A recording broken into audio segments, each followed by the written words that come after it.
este día maravilloso vamos a estar comenzando una serie que estamos titulando El Discipulado. Una serie que tal vez usted dice, bueno, yo ya he escuchado mucho sobre discipulado y no sabemos cuándo la vamos a terminar, pero lo importante es que estamos iniciándola hoy. Se cuenta de una historia que había un hombre que él estaba buscando trabajo y él fue a una casa en un barrio donde habían personas con bastante dinero y tocó el timbre. De pronto le explicó al dueño lo que estaba buscando y el Señor le dijo, mira, ahí hay un balde de pintura y una brocha. Atrás hay un porche. Quiero que lo pintes. Después de media hora volvió a sonar el timbre. El dueño de la casa abrió la puerta y allí estaba el hombre que estaba haciendo el trabajo. Y le pregunta, ¿tan rápido terminaste?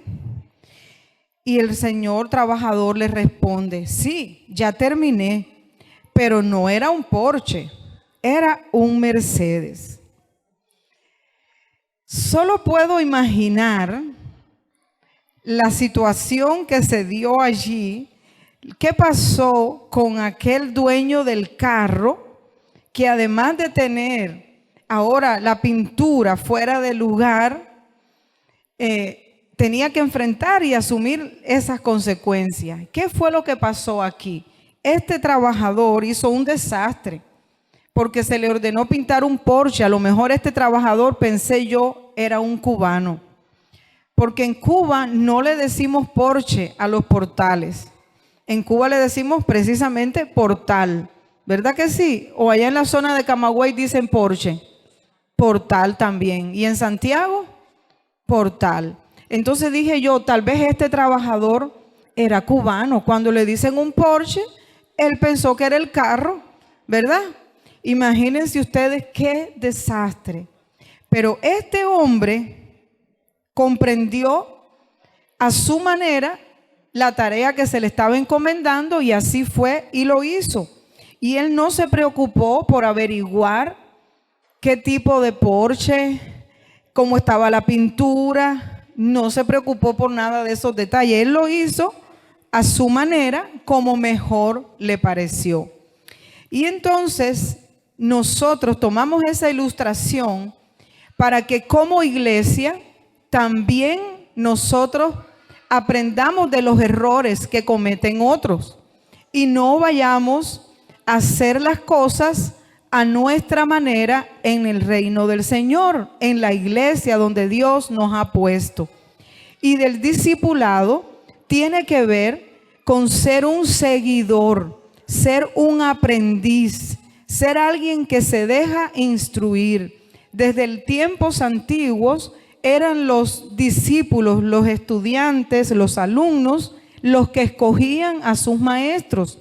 Y muchas veces los maestros le ponían pruebas difíciles porque querían ver si esos candidatos a ser sus estudiantes tenían buena madera. Nosotros decimos que para que salga un buen mueble, ¿qué es lo primero que se necesita? Una buena madera. Y si yo le pregunto a mi hermana Isa, para hacer una buena carne asada, ¿qué necesitamos primero? Tener a alguien que sepa hacerla bien, ¿verdad? Pero también necesitamos, ¿qué más, Grace? Comprar una buena carne. Porque si no, si hay alguien que sabe hacer bien el asado, pero no hay una buena carne, de nada nos sirve.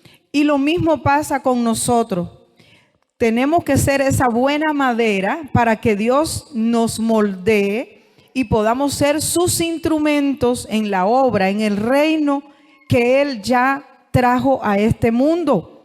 Entonces, yo quiero invitarte para que vayamos a un pasaje que está en el Evangelio de Lucas, en el capítulo 9, versículos del 57 al 62, y allí vamos nosotros a mirar algunas instrucciones básicas, algunas cosas que deben de estar en la vida de todo creyente, y más de aquellos que nosotros nos llamamos cristianos. Nos gustan que nos digan cristianos, que nos reconozcan como cristianos. Nos alegramos cuando estamos en nuestro trabajo y nos dicen: ah, pero tú eres cristiana. Ah, pero tú eres cristiano, por eso reaccionaste de esa manera. Entonces, eso nos llena de orgullo santo, pudiéramos decir, porque eso significa que están reconociendo en nosotros algo diferente, que estamos siendo sal, que estamos siendo luz para todos aquellos que nos rodean. Y dice la palabra del Señor en este Evangelio, capítulo 9. Yendo ellos, uno le dijo en el camino: Señor, te seguiré a donde quiera que vayas. Y le dijo Jesús: las zorras tienen guarida y las aves de los cielos nidos, mas el Hijo del Hombre no tiene dónde recostar su cabeza. Dios bendiga su palabra. El primer punto que yo destaco aquí es que Jesús quiere que tú y yo le sigamos, y quiere que tú y yo le sigamos sin que estemos calculando nuestros intereses primero. Él quiere que tú y yo le sigamos poniéndolo a Él sin esperar ninguna recompensa. Vamos a analizar estos dos versículos. Primero, este hombre, no se nos dice su nombre, no se nos dice si al final, después de lo que Jesús le dijo, decidió seguirle. Nosotros sabemos que Jesús muchas veces le dijo a sus discípulos y a quienes le estaban siguiendo: tienes que negarte a ti mismo. Si tú quieres seguirme, sígueme. Es algo voluntario. Jesús no obliga a nadie. Jesús no empuja la puerta. Jesús es Dios. Él no tiene necesidad de obligarnos. A veces tal vez tú y yo sentimos que Dios nos cierra muchas puertas y Él quiere que caminemos por una específico. Y eso no es que nos está obligando, eso es que tiene tanto amor que nos está librando de tantas cosas que tal vez nosotros ni entendemos. Y Él en su misericordia va diseñando un camino para darnos lo mejor, para ver si tú y yo tomamos las mejores decisiones. Entonces, el discipulado es una decisión. Es una decisión voluntaria de seguir al Señor. Pero aún para hacer esa decisión voluntaria, necesitamos saber estas características. ¿Qué es lo que debe estar en la vida de un discípulo? Y lo primero es que seguir a Jesús no es fácil. Y que no debemos de seguirle esperando una recompensa. Si usted espera a que venga a barrer la iglesia y que se le tome una foto y la pongamos en el Facebook de la iglesia: miren, aquí el hermanito está barriendo la iglesia, o aquí la hermanita está haciendo eso. Bueno, yo no lo hago. Aquí hay muchos hermanos que, gracias a Dios, recogen sillas, ponen las mesas, cocinan, traen donaciones, limpian los baños. Hacen muchas cosas, lavan los trastes en la cocina, hacen muchas cosas para el Señor. Y hasta donde yo sé, ninguno nunca ha exigido que le estemos tomando una foto, que se le esté haciendo una gratitud especial. Y siempre tratamos de ser agradecidos, porque eso también es algo que necesitamos. Y Dios siempre honra a los que le honran. Dios dice que el que dé un vasito de agua a uno de sus pequeñitos, ese no quedará sin recompensa. Entonces, mi amado hermano, mi amada hermana, este hombre se ofreció él. Yo te voy a seguir. Y le dice más: te seguiré donde quiera, a donde quiera que vayas. ¿Qué le parece eso? Como diciéndole: yo voy a ser incondicional contigo. yo voy a ir donde quiera que vayas, pero estoy segura que este hombre no sabía los caminos por los que iba a pasar Jesús. Porque ¿a dónde terminó Jesús? ¿Quién sabe? Terminó en una cruz. Bueno, en realidad fue algo transitorio, gracias a Dios, que Él no quedó en esa cruz. Pero humanamente fue crucificado. ¿Por qué? Porque se tuvo que negar a sí mismo, porque siendo Dios no tenía dónde recostar la cabeza. Dice Filipenses, se humilló, se despojó hasta la muerte y muerte de cruz. Y en la cruz Jesús no tuvo dónde recostar la cabeza, dicen algunos especialistas. Entonces, siendo Dios, teniendo tantas cosas, fue capaz, teniendo todo, como decía nuestro hermano el doctor David en estos días en una reflexión, siendo el creador, el que ordenó el caos y lo sigue ordenando en el universo, Él, teniéndolo todo, que puede crear con solo su palabra, decidió priorizar tu vida y mi vida. ¿Y qué nos dice eso a nosotros cuando aquí esta persona le dice, yo te quiero seguir? Cualquier pastor se hubiera alegrado, ¿verdad? Si usted me dice, yo la voy a acompañar.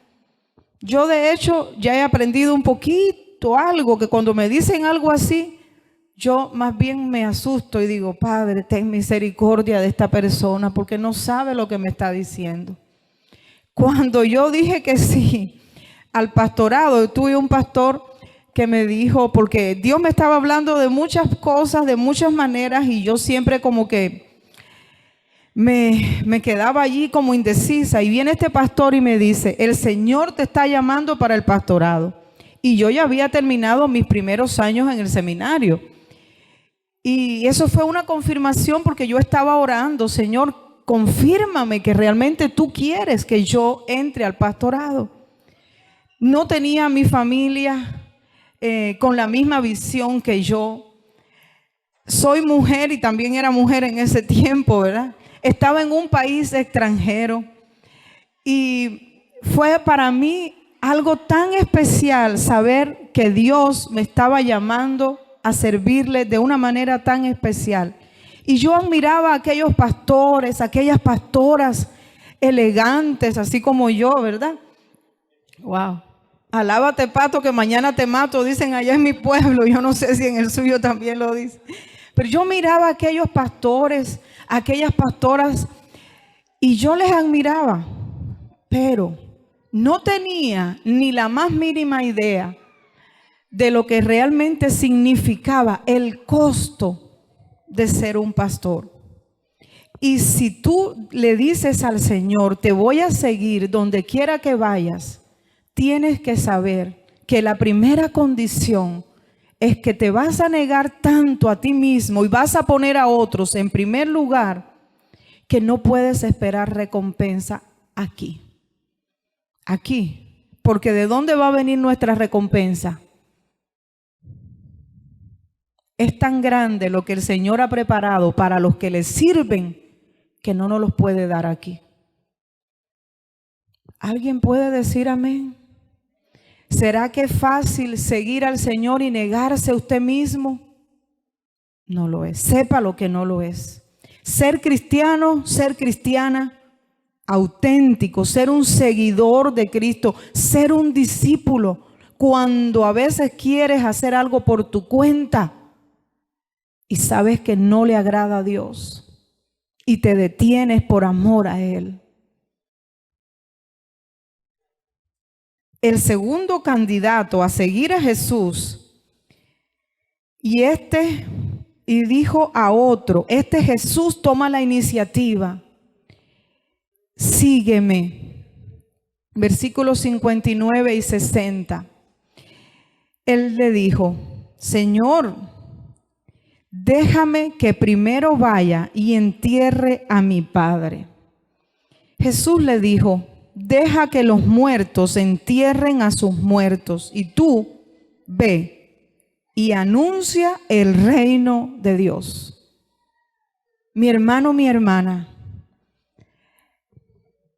otra condición sine qua non para aquellos que queremos ser seguidores de Cristo es que Dios debe ser nuestra prioridad.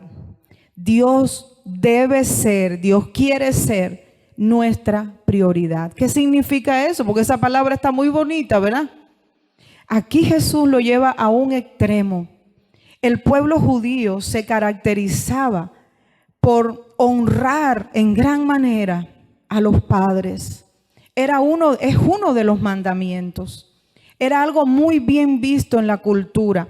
Jesús mismo le dijo a Juan: he aquí tu madre, cuídala, hónrala. Se lo dijo no así, pero al decirle: he aquí tu madre, en sus momentos finales le está diciendo: ahí está una madre para ti. Porque él era también el hijo mayor. Entonces, más los hijos mayores debían de tener esa responsabilidad con sus padres. Pero aquí no se sabe si ya el papá estaba muerto. Al parecer sí. Tenían que hacerse todas las honras fúnebres. Además de eso, se debía esperar un año porque el hijo mayor o los hijos tenían la responsabilidad, después de un año, de pasar los restos de los padres, como hacen en Cuba también, al cabo de 2 años, a otra cajita para ponerlo en otro lugar. Entonces era un proceso que no era tan sencillo de 1 semana ni de 15 días. Además, los hijos tenían que esperar la muerte del papá porque a veces, casi siempre, había herencia de por medio. Y había que administrar aquella herencia. Y eso era algo malo. Todo lo que el hijo quería, sabía que le habían enseñado en su cultura. Porque a ese hombre, a ese discípulo que tampoco se nos dice el nombre, se le había enseñado desde pequeño que su deber era honrar a sus padres. Él estaba diciéndole a Jesús: sí, te voy a seguir, pero quiero hacer algo noble, quiero construir mi casa, quiero esperar que mi hijo o mi hija vaya a la universidad. ¿Sabe qué he aprendido yo? También lo aprendí con un gran pastor querido que ha sido un mentor, que todavía le digo mi pastor, y a veces él escucha y nos mira, que yo no tenía que esperar a que estuviera todo perfecto en mi vida para servirle al Señor. Yo he tenido el privilegio de bautizar a toda mi familia. ¿Qué quiere decir eso? Que cuando yo empecé en el camino del servicio al Señor, mi esposo no estaba en la misma visión que yo del servicio. Y él viene a los pies del Señor y pregúntenle en quién lo bautizó, quién tuvo el honor de bautizarlo. Su pastora. Bauticé a mis 3 hijos. Y a muchos más después.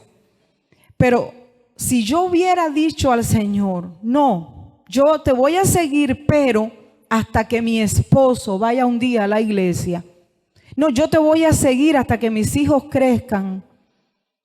No, espérate, Señor, yo te voy a servir hasta que ya tenga el diploma de la maestría en teología. No, espérate, Señor, hasta que no construya la casa y tenga el carro del año. No, espérate, Señor, yo te voy a servir, pero yo te sirvo yendo a la iglesia los domingos. Después algunos no me van a querer saludar hoy, ¿verdad? Pero estoy diciendo algo muy serio, muy serio. Nosotros a veces le ponemos peros al Señor. Nosotros mismos nos limitamos. Y Dios está poniendo un ejemplo aquí que es de verdad extremo. Tal vez nosotros en nuestra cultura no conocimos a los papás o no conocimos a la mamá y aprendimos a desprendernos del lazo familiar, de ese vínculo que debería ser sagrado. Pero en esta cultura eso era algo escandaloso. Y lo que Jesús está tratando de enseñarle a aquella persona a la que le dijo, sígueme. Y nos está también enseñando a nosotros es que Él debe ser una prioridad por encima de todo y de todos. Porque Él nos ha formado, nuestra esencia, ese espíritu. Un día no muy lejano vamos a estar delante de Él. Todo lo que tenemos nos lo ha dado Él. ¿Cómo lo estamos administrando? ¿Qué estamos haciendo? Porque Él tiene una urgencia de que el vecino, la vecina, la familia también le conozcan.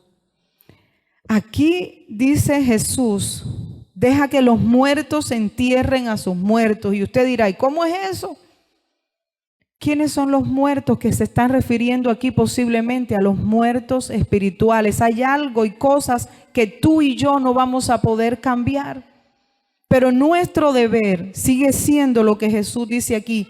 Y tú ve y anuncia el reino de Dios. ¿Y qué es el reino de Dios? Porque decimos el reino de Dios es allá en los cielos, donde Dios está, allá en las nubes, después de las nubes. ¿Sabe qué? No es así. Lo siento, pero no es así. El reino de Dios es un lugar donde Dios reina. Y si Dios reina en tu casa, que cuando tú te equivoques, tú puedes decirle a tu esposa, a tu esposo, a tus hijos, perdóname, Dios está reinando ahí. No significa que no nos vayamos a equivocar. Significa que por amor a Dios le decimos, Señor, perdóname, perdón a tu esposo, perdón a tu esposa, perdón a tus hijos. El reino de Dios es un lugar donde creamos paz, donde creamos comunidad, donde empezamos a poner al otro primero. Porque el amor es una decisión y el reino de Dios también es amor. Entonces el reino de Dios es todo lo que a ti te rodea y que tú estás llamado y yo también para crearlo, para hacer que se engrandezca. ¿Y qué decimos del perdón? Yo no sé qué es más fácil, si pedir perdón o perdonar. Yo no sé. No es lo mismo decir, está bien, te perdono, a perdonar. ¿Sí o no? No es lo mismo. Entonces, el reino de Dios va creciendo aquí, dentro de nosotros. Se tiene que volver algo práctico en el trabajo, en la casa, en la iglesia, en todo lugar. La tercera persona, entonces también dijo a otro. Jesús no siempre a todos le estaba diciendo, sígueme, porque a él lo seguían multitudes. Una vez le dijo, también aquí en el Evangelio de Lucas, capítulo 6, ustedes me siguen, dice, porque yo les doy de comer. Y a partir de ahí se fueron muchísima gente que dejaron de seguirle.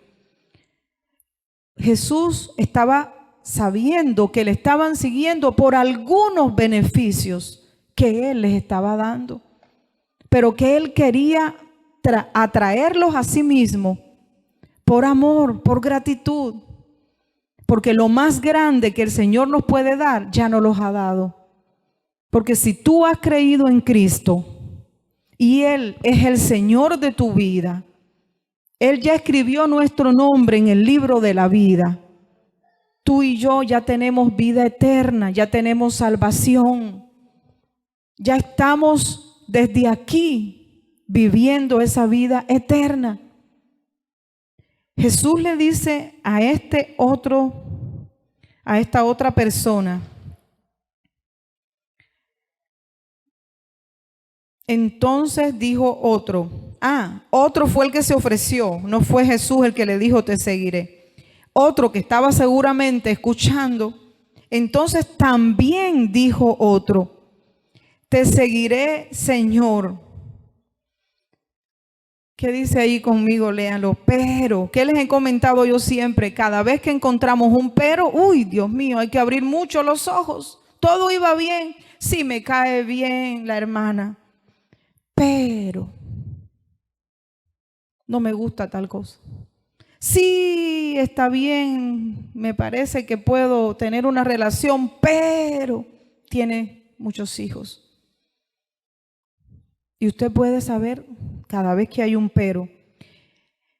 Te seguiré, Señor. Miren, le reconoce a Jesús como Señor, pero el discipulado es mucho más que reconocer a Dios como Señor. Es un estilo de vida. Es para valientes. Aquí le dice, te seguiré, Señor, pero déjame que me despida primero de los que están en mi casa. Y Jesús le dijo, ninguno que poniendo su mano en el arado mira hacia atrás es apto para el reino de Dios. Él le pone esta ilustración que era conocidísima para ellos. En aquel tiempo, y tal vez usted si era del campo también va a recordar, algunos más jóvenes tal vez no, hay bueyes que van arando la tierra, preparando los surcos y van con un arado que se les puede como desviar fácilmente. Y si usted se entretiene, por lo menos mi papá así lo hacía y los surcos le quedaban bastante rectos y bonito ver cómo después usted miraba los campos totalmente bien surcaditos. Pero si en aquella cultura a un agricultor le quedaban los surcos así de lado, era motivo de oprobio, era una vergüenza social. Posiblemente esta ilustración que Jesús usó, no sabemos si haya sido en el campo, pero posiblemente haya sido así. Y Jesús toma esa ilustración para enseñarle la necesidad a aquel hombre y a ti y a mí de estar enfocados y permanecer en la decisión que un día tú y yo tomamos de seguirle al Señor. Van a venir muchísimas pruebas a nuestra vida. Yo no quiero decirte que ven a Cristo y ya todo en tu vida va a ser feliz, va a ser armonía, va a ser alegría, no van a venir pruebas, no van a venir tristeza, no va a venir llanto.